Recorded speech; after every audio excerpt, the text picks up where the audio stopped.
we joined Colonel Candelaria on a medical mission in Mindoro, extending care to both soldiers and civilians alike. Along the journey, I had the chance to sit down and talk with him. Right away, he looked for my tourniquet, using that moment to remind me of its life-saving value and how it has allowed him to save so many soldiers from the brink. So Sir Candelaria is telling me that I was showing him my tourniquet and he said it always has to be open. And I actually told him I've had this for the last 10 years closed.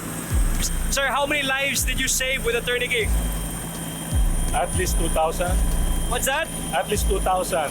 Really? During Marawi only.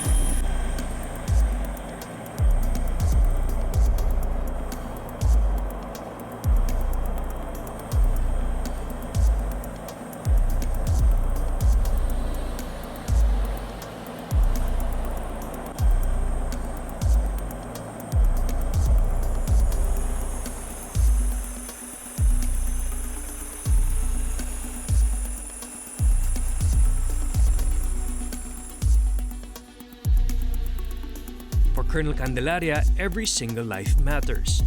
He will do everything he can to save as many lives as possible.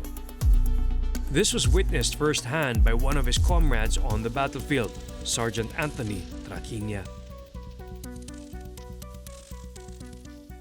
Habang nagmumove po ang tropa, mga assault troops po, sumusunod naman po kami sa kanila.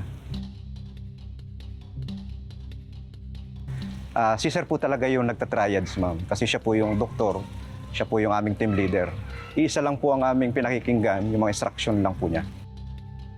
One of the patients they will never forget was Sergeant Seferino Tugad.